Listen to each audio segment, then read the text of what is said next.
3월 25일 말씀을 제가 읽고 설교 우리 성도들이 사순절 기간 동안에 말씀을 쭉 매일 읽어가지 않습니까? 거기에 대해서 한 2번은 말씀을 전하고 싶었는데 한 번밖에 못할 것 같아요. 그래서 3월 25일 날 말씀이기도 합니다. 그리고 오늘은 왕 대신 예수님을 맞이하는 소위 종려주일이라고 합니다. 왕 대신 이를 맞이하는 거라고 하는데 아까 말씀드렸지만 종려주일의 개념은 한 서기 3세기부터 왕 대신 예수님 이렇게 사람들이 생각하기 시작했어요. 그리고 또한 왕 되신 분 중요하지만 십자가를 지고 골고다를 가시는 그분의 뒤를 따라가는 것도 예수 그리스도를 믿는 삶임을 고난주간을 통해서 우리에게 알려주고 있습니다. 그리고 또한 예수님의 제자들도요. 여러분과 제가 생각할 때는 예수님의 제자들은 믿음이 옹골차고 흔들림이 없어서 예수님의 뒤를 따라간 것 같지만 실제로 성경 사복음서를 통해서 쭉 예수님의 그분의 삶과 그분의 뒤를 따라갔던 제자들의 삶의 족적을 쭉 따라가다 보면요. 예수님의 제자들이 흔들릴 때가 참 많았습니다. 언제? 특히 언제? 예수님께서 평생 자신들과 동행하며 어려울 때도 지시해주고 가르쳐주고 모든 삶에 동행하고 그래서 내가 예수님을 따라 살아간다면 일평생 살아가는 동안에 조금의 흔들림도 없고 조금의 어려움도 없을 거라는 그런 확신을 3년 6개월 동안 조금씩 키워가던 때 아니었습니까? 그리고 예수님은 언제까지 함께 계실 줄 알았죠. 근데 예수님께서 한 3년 지나시고 한 3년 6개월 가까이 되시니까 알 듯 모를 듯한 말씀을 하기 시작하셨어요. 나는 성부 하나님께로 돌아갈 것이다. 그리고 돌아가는 그 삶의 방식은 십자가를 지게 될 것이다. 그리고 너희들과 함께 있지 못할 것이다 하는 이런 얘기들을 듣기 시작했습니다. 적어도 예수님의 제자들은요, 예수님을 따라다니면서 예수님을 나의 구주로 믿고 살아가니까 한평생 동안 주님과 동행하면서 그분께서 함께 계시니 든든하고 어려움 없을 것이라고 믿었는데 언제부터인가 당신은 십자가를 지실 거라는 그런 말씀을 하시니까요, 마음에 근심이 가득 차기 시작했습니다. 근심이 가득 차기 시작했어요. 우리 오늘 입관 예배를 드리고 발인 예배를 드리겠지만은 그 권사님의 외손자, 외손녀들은 기도 제목이 할머니가 오래 사는 거였어요. 할머니가 오래 살아가지고 같이 있어주는 거였습니다. 기도 제목마다 그 외손자하고 외손녀의 기도 제목이 항상 그랬어요. 어제까지도 그랬습니다. 같이 있으면 얼마나 좋겠습니까? 왜냐하면 모든 삶에 기둥 같았거든요. 그랬는데 떠나신 거예요. 떠나시니까 일종의 공황 상태가 되죠. 그리고 어젯밤 11시 한 반경에 가서 만나서 임종 예배를 드리는데 이 물론 딸과 또 사위도 낙심도 많이 했지만 이 외손자, 외손녀들이 완전히 마음이 이게 널쩍더라고요. 맞습니다. 이별은 무섭고 섭섭한 거예요. 그래서 근심했습니다. 근데 이것을 가톨릭 성경을 보니까 그 번역은 마음에 산란해하지 마라 이렇게 되어 있습니다. 마음에 산란해야 한다. 마음이 흔들린다 이런 뜻이죠. 근심한다. 예수님이 평생 계시면서 내가 어렵고 낙심할 때마다 끌어줄 뿐이라고 여겼는데 십자가에 달려 돌아가신다 하니 마음이 널쩍겠죠. 그리고 또한 그 마음이 늘어진다는 게 뭐겠습니까? 예수님을 믿고 따라간다면 여러분들 오늘 종료주일인데 종료주일 아침은 어땠습니까? 빛나는 하루였거든요. 예수님께서 왕으로 대관식할 것 같았고 그래서 내 인생도 성공 가도를 달릴 것 같았단 말입니다. 그럼에도 불구하고 십자가를 지신다 하니까 마음 한켠에는 두려움과 아픔이 있었단 말입니다. 불안함이 있었단 말입니다. 그런 게 근심인 것 같아요. 그런 걸 두고 마음이 산란하다고 말을 하는 것 같습니다. 그래서 이 근심산란한 이유가 뭐냐면요, 우리 삶의 여정에 예수님을 붙들고 살아가면 조금도 흔들림도 없고 소위 성공도 하고 그럴 것 같다고 생각했는데 삶에 혼란이 오고 또 걱정이 있을 때 우리 근심하잖아요. 또 예수님을 믿고 살아간다면은 한 오라기에 흔들림도 없을 것 같은데 여러분들 막상 삶을 살아보니까 어때요? 예수님을 구주로 고백하고 살아가고 있음에도 불구하고 흔들릴 때 많아요. 많습니다. 그러면 흔들렸다고 해서 그 사람이 예수를 믿지 아니하는 사람인가? 그렇지 않다는 말을 예수님은 제자들에게 말해주고 싶은 거예요. 너희들의 삶의 존재 근거가 너희들의 성공이나 너희들의 자부심이나 그런 데 있는 것이 아니라 예수 그리스도께서 우리에게 베풀어 주시는 그 은혜, 그 은혜도 세상적인 성공이나 이런 것들이 아니라 너희들 마음속에 누구도 빼앗아 가볼 수 없는 오롯한 너희들만이 누릴 수 있는 예수 그리스도의 은혜에 의지할 때 누릴 수 있는 그 삶의 참된 기쁨과 감사가 너희들에게 있을 것이다. 그 얘기를 지금 예수님께서는 오늘 14장 이 말씀을 통해서 하고 있는 겁니다. 그래서 사실 그렇잖아요. 예수님의 제자들도 종려주일 아침에 그 예루살렘에서 갈 때는 성공이 눈앞에 아른거리는 것 같았고 얼마나 감사하고 기뻤습니까? 근데 마틴 루터는요, 이러한 걸 두고 영광의 신학이라고 합니다. 예수 그리스도를 구주로 고백하고 살아가면 십자가의 신학이 중요합니다. 이 십자가의 신학이라는 것은 실패의 신학이라는 것이 아니라 우리 삶의 존재 근거가 내가 성공하고 내가 이쁘고 내가 어떤 데서는 거기에 성공의 근거가 있는 것이 아니라 하나님께서 나를 쳐다보시고 나를 찾아내시다가 내 속에 아무것도 찾아낼 수 있는 것이 없는 것을 보시고 당신의 은혜를 우리에게 베풀어 주셔서 그래서 내가 부족하고 아무것도 아님에도 불구하고 하나님께서 나를 지켜주시고 보살펴 주시고 인도해 주시니 내가 비록 힘든 삶을 살아가고 있고 눈물의 골짜기를 지나가고 있다 할지라도 그 하나님께서 나의 속에 있는 오롯한 하나님의 형상을 닮은 예수 그리스도를 갈구하는 그것을 이렇게 발견해 내시고 그리고 그러한 나를 소중하게 여기셔서 당신의 사랑으로 십자가로 구원해 주신 그것이 우리의 삶의 존재가 근거가 된다는 이 말을 하고 싶어서 오늘 요한복음 14장 이걸 얘기해 주는 겁니다. 실제로 마틴 루터가 종교개혁을 일으킬 때요, 이 십자가의 신학이 중요하다. 영광의 신학이 아니라 성공과 실패를 영적인 지표로 읽어내는 이런 것이 아니라 성공과 실패, 여러분들 우리를 흔들게 하고 기쁘게 하고 또 좌절하게 하는 것 중요하죠.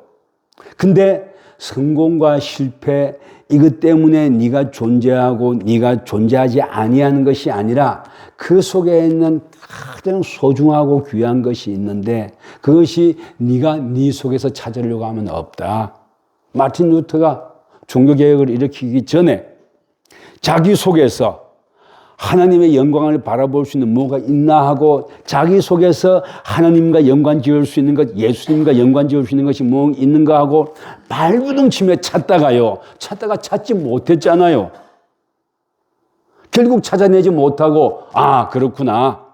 하나님의 영광의 자리에 갈 수 있는 것은 내 속에 있는 어떤 근거 때문이 아니라 하나님께서 주시는 은혜 때문에 내가 삶을 살아갈 수 있고 소중한 것을 알 수 있고 하나님 자리로 나아가 볼 수 있는 거구나 하는 것을 알기 시작했습니다.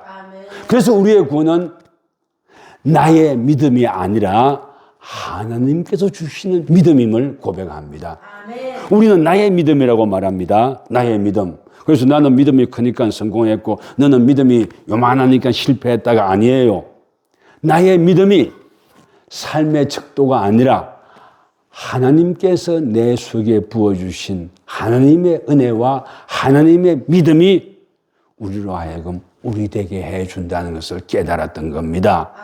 근데 그 얘기를 오늘 요한복음 14장에서 예수님께서 제자들에게 해주시는 겁니다. 왜 너희들이 근심하고 실망하느냐? 너희는 마음에 근심하지 마라. 하나님을 믿으니 또 나를 믿어라 그랬습니다. 하나님 아버지 너희들 믿지 않느냐? 그렇다면 하나님 아버지를 믿는다면 그것은 바로 나를 믿는 것과 다름없다. 왜 나를 믿는다고 예수님 말씀했습니까? 십자가에 달려 돌아가셨다가 다시 부활해서 너희들에게 와서 마음속에 부활의 씨앗을 심어주는 것. 그래서 그것이 너희들의 존재의 근거가 되고 세상의 성공이나 실패. 지금 예수님의 제자들도요, 예수님 따라가면은 세상적인 성공 이런 게 있을 거라고 여겼고 또 예수님이 십자가에 달려 돌아가신다니까 그 성공이 멀리 가버리는 것처럼 여겨졌단 말입니다. 그래서 근심했던 거예요. 근심하지 마라. 너희들의 존재 근거는 그런 세상적인 성공이나 실패. 그래서 실패했기 때문에 무관심해지고 멀어지고 성공했기 때문에 어디 나와서 그런 것이 아니지 않더냐. 내가 너희들에게 베풀어 주는 것이다. 너희들 존재 자체로 오롯이 귀하고 아름답다. 아멘. 이걸 말해주고 싶어 하는 거예요. 그래서 너희들은 이 땅을 살아가면서 이런저런 어려움이 있다 할지라도 하나님을 믿으니 또 나를 믿으라고 말씀해 주시고요. 또 2절에서 뭐라고 말합니까? 읽어 주십시오. 내 아버지 집에 거할 것이 많도다. 그렇지 않으면 너희에게 일렀으리라. 내가 너희를 위하여 거처를 예비하러 가노니. 가서 너희를 위하여 거처를 예비하면 내가 다시 와서 너희를 내게로 영접하여 나 있는 곳에 너희도 있게 하리라. 아멘. 거처를 예비하러 간다 그랬어요. 우리 인생이 어쩔 수 없이 나그네인 거예요. 우리 이 땅에서 큰 뿌리 내리고 큰 집을 짓고 살아간다 할지라도 인생 보면 어쩔 수 없는 나그네입니다. 하나님께서 불러가시면 우리 불려가는 거예요. 나그네인데 나그네라고 한다고 해서 너희들이 소망 없이 사느냐? 그건 그렇지 않다. 영원한 하늘나라에 너희의 거처가 있다. 아멘. 그리고 내가 그 거처를 십자가에 달려서 죽는 것은 그 거처를 예비하러 가는 것이다. 그리고 내가 다시 돌아와서 너희들을 그 거처로 내가 인도해 갈 것이다. 그러므로 너희들이 이 땅을 살아갈 때 나그네처럼 산다 할지라도 영원한 나그네가 아니라 하늘나라에 너희들의 참된 거처가 있지 않느냐. 그러므로 이 땅을 살아갈 때 낙심하지 말고 살아라 라고 말하고 싶어서 내가 지금 십자가에 달려 죽는다 한다 할지라도 너희들은 영원한 하늘나라에 산 소망이 있지 아니하느냐. 내가 너희들 가슴 속에 심어둔 소망, 십자가로 인하여 심어둔 소망이 있지 않느냐. 그래서 그것 때문에 기뻐하며 살아라 라고 말합니다. 또 그렇게 살아갈 때 하나님께서 함께 하신다는 거예요. 우리는 너무 성공신화 이런 데 물들어 살고 있습니다. 실패하면 어떡하나, 성공신화에 물들어 산다 하면 또한 실패하면 어떡하나 하는 이런 두려움도 있다는 거예요. 물론 우리 인생이니까 예기치 못한 일도 만나고 그래요. 그리고 이런저런 피치 못할 일도 만납디다. 저도 어제 낮에 어쩔 수 없이 설교 준비를 해야 되는데 또 어떻게 할 수 없는 형편도 생깁디다. 여러분들의 인생에도 그런 일이 생기잖아요. 인생 그런 일이 생깁니다. 낮에는 또 못했으니까 밤에 열심히 준비해야지 했는데 또 초상이 나니까 다녀오고 하니까 그런 일들이 생깁니다. 인생이 그래요. 저는 뭐 설교 준비하는 거로 이렇게 말씀드렸지만은 여러분들은 어떻습니까? 피치 못할 일들 있잖아요. 근데 주님을 바라본다는 이것이 주님을 바라보고 있음에도 불구하고 그렇지 못했던 이런 일들이 우리의 족쇄가 되어가지고 죄의식에 사로잡히고 살아가지 말라는 말씀을 주님은 하고 싶은 거예요. 어쩔 수 없다면 어쩔 수 없지 않느냐. 그러나 나는 네 속마음 알고 있다. 그러므로 그것 때문에 너 스스로 정죄하지 말고 그것 때문에 자학하지 말고 주님께서 너를 사랑하신다는 또한 주님께서 너를 사랑해서 십자가에 달렸다가 다시 부활하셔서 우리를 당신의 처소로 이끌어가기 위해서 오신 그 하나님 아버지의 사랑을 알아가지고 살아가 주지 않을래? 이 말을 하고 있는 거 아닙니까? 여러분들 세상에 성공이나 실패 있을 수 있습니다. 성공하면 더 좋죠. 실패한 데서 내 존재 자체가 부정당하는 거 아니에요. 복음이라는 것은 내가 실패했다고 해서 내 존재 자체가 부정당하는 거 아닙니다. 예수님의 제자들이 근심할 때 어러다가 내 인생이 실패하는 것 아닌가? 예수님이 왕이 되신다면 나도 한자리 하고 그래서 그런 기쁨도 누리고 살아갈 터인데 혹시 잘못되는 게 아닌가 하는 이런 걸 두고 근심했다는 거예요. 근데 우리 주님께서는 너희는 마음에 근심하지 마라. 그것보다 더 소중한 삶의 가치가 인생의 가치가 있다는 것을 알게 시작하면은요, 여러분들 다 내려놓을 수 있잖아요. 더 소중한 가치가 뭐냐 찾아보라는 것이지 않습니까? 자녀를 키워본 사람들은 알아요.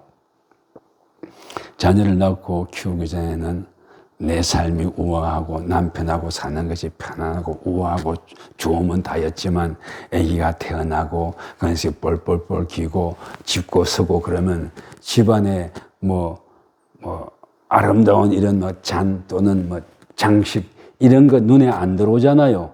애가 안 다치면 최고 아닙니까? 그렇죠? 아기가 안전하면 최고입니다. 그래서 안전할 수 있다면 뭐든지 합니다. 그때부터는 좀 우아하지 않아도 괜찮아요. 좀 덜 아름다워도 괜찮아요. 그리고 이제 손잡이 이런 것들 막 문이 열려가지고 애가 다칠 수 있다면 보니까 그 손잡이도 다 빼버리대요. 또는 애가 다친다면 모서리 다칠까 봐서 모서리마다 거저나 이런 것 막 붙여가지고 안 다치도록 합디다. 왜 그러는 겁니까?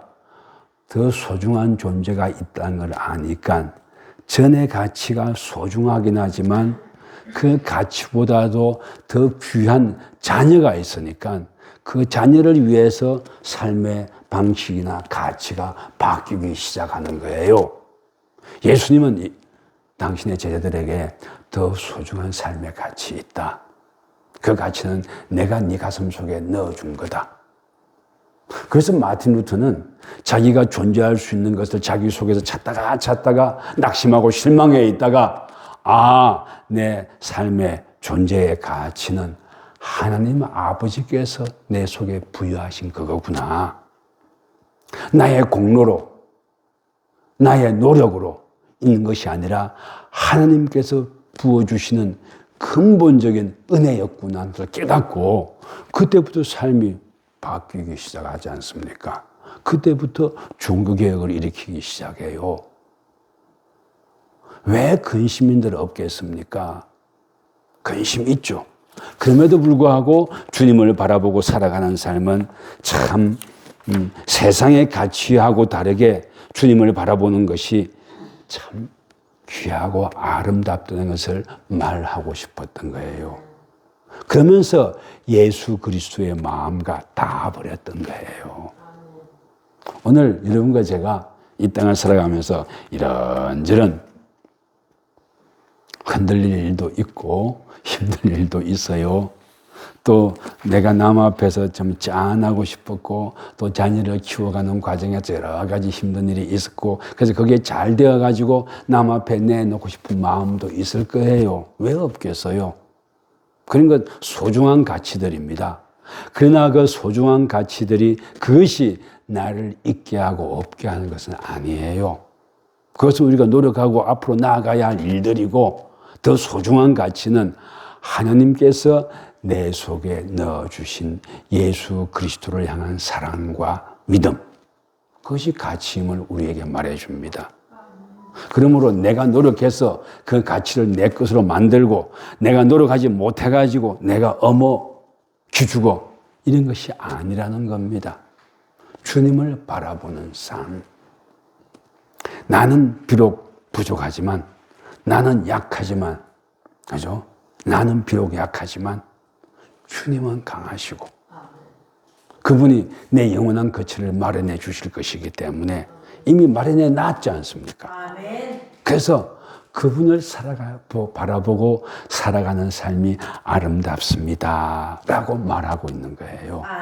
근데 그렇게 말씀해 주심에도 불구하고 두렵고 흔들릴 때가 있습니다. 인생이라는 것이. 그래서 우리에게 이 땅을 살아갈 때요, 삶을 살아갈 수 있는 강력한 무기, 강력한 도구도 하나 주십니다. 한번 볼까요? 13, 14절을 한번 읽어 주십시오. 너희가 내 이름으로 무엇을 구하든지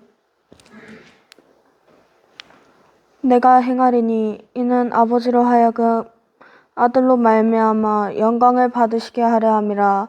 내 이름으로 무엇이든지 내게 구하면 내가 행하리라. 아멘.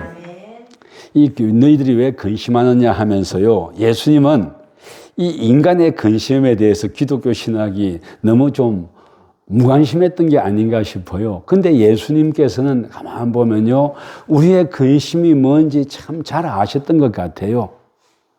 그리고 당신이 십자가에 달려 죽으셨다가 부활해서 가시면서 이렇게 여러 가지 말씀을 우리에게 주셨음에도 불구하고 그 말씀이 흐릿해질 때가 있다는 것도 아셨던 것 같아요. 또 낙심이 될 때가 있다는 것도 아셨던 것 같아요. 그래서 이 땅의 삶을 살아갈 때 강력한 무기를 하나 주신 거예요. 그게 뭐냐면 기도라는 겁니다. 아멘. 너희들 살면서 나를 향한 영원한 소망이 있고 기쁨이 있다 할지라도 흙으로 만들어지는 인간 아니더냐? 그래서 병들기도 하고 그래서 좌절하기도 하고 낙심하기도 하지 않더냐? 내가 계획하고 꿈꿔봤지만 그래서 꼭 될 거라고 믿었지만 안 될 때도 있지 않더냐? 근데 그 인생이 살아가면서 되기도 하고 안 되기도 하는 그 와중에서 너희들이 그 삶을 헤쳐갈 수 있는 중요한 도구 하나 줄게. 그것이 기도다. 그래서 내 앞에 와서 기도해라. 내가 들어줄게. 그리고 이런저런 꿈꾸는 일이 안 되기도 하고 네 존재 가치가 흐려지고 내 스스로가 나는 무언가 싶다 할지라도 내가 너희에게 가치를 부여했고 그러므로 그 가치를 알고 일어날 때 네 스스로 홀로 일어나기 힘들 때도 많을 것이다. 그러므로 기도라는 작대기를 하나 줄게. 작대기가 뭔지 압니까? 지게를 질 때 이렇게 버티고 일어나는 데고 작대기라고 해요. 그죠? 기도라는 작대기 하나 줄게. 네 기도해봐라. 그래서 우리 기도하자는 겁니다. 예수님께서도 그 제자들에게 기도의 작대기를 하나 주시면서 같이 기도해보고 같이 나가보지 않을래? 세상을 꿈꾸며 살다가 꿈이 흐려질 때도 있고 꿈이 이루어지지 아니한 것 같은 때도 있다. 여러분들 간정도요, 실패의 간정도 귀하게 여길 줄 알아야 됩니다. 성공하고 참 성공서사 이거에 매몰되는 그런 삶이 아니라 실패를 해도 주님께서 내 편이 되어주시고 주님께서 동행하신다는 이런 걸 저는 더 깊은 믿음으로 가질 수 있어야 할 것 같아요. 그러면서 기도라는 이런 작대기를 그죠? 인도해 주잖아요. 그래서 기도는 이 믿음은 기도 또 믿음을 해도 좋습니다. 우리를 아주 기묘한 방향으로 이끌어 갑니다. 실패가 나를 소멸시키지 못한다. 부족함이 나를 소멸시키지 못한다. 그리고 그런 꿈이 있을 때 남의 시선에서도 평안할 수 있고 이겨낼 수 있고 내가 세상적인 성공을 해야 내가 존재한다는 그런 것이 아니라 하나님의 은혜로 존재함을 알고 그리고 모든 시간과 순간들과 갈등들을 내 것으로 받아들이면서 기도하며 주님 앞으로 나아가는 삶 살 수 있게 되지 않습니까? 주님을 바라보십시다. 아멘. 우리 살면서 예수님의 제자들은 근심 많을 때도 있고 실패하기도 합니다. 그러나 주님께서 우리에게 성령을 주시고 그리고 기도할 수 있는 힘을 우리에게 주셨어요. 그래서 뭐라고 합니까? 14절을 한 번 더 읽어주시겠습니까? 내 이름으로 무엇이든지 내게 구하면 내가 행하리라. 아멘. 예. 주님의 행하심을 믿고 이 땅을 함께 살아가 보십시다. 예. 주님을 위해 쓰임받고 삶의 가치가 주님께 있음을 알아서 그분께 두고 세상의 시선이나 이런 것들 이겨내고 삶을 감사할 줄 알며 살아가는 또 그뿐만이 아니라 중간에 또 예수님의 말씀이 많은데 너희들은 나보다 더 큰 일을 할 거라고 그랬어요. 나보다 더 큰 일을 할 수 있다. 주님보다 더 큰 일을 할 수 있는 귀한 존재라고 우리에게 알려주고 있습니다. 그 주님을 바라보고 살아갑시다. 그리고 이제 말씀을 맺을게요. 종료주일 우리 예배 드립니다. 왕 대신 하나님도 소중하고 아름답지만 십자가를 지시는 하나님 소중하고 귀합니다. 그 십자가를 지시면 우리가 얼마나 연약하심을 알았기 때문에 대신 십자가를 져주시는 겁니다. 그리고 십자가를 져주시면서 우리의 가치를 다시 재정립해 주십니다. 너의 공로로 네가 잘해서 네가 가치가 있고 아름다운 것이 아니라 내가 너에게 가치와 아름다움을 부여했다. 그러므로 소중하고 귀하다. 그리고 이제부터는 소중하고 귀한 사람답게 믿음을 가지고 살아가자. 힘들 때도 있지? 그래, 함께 기도하자. 고 부탁하시는 분이 주님이십니다. 그 주님과 손잡고 살아서 주님을 영화롭게 하고 우리의 삶을 새롭게 하시는 귀한 성도들이 되시기를 주의 이름으로 축원합니다.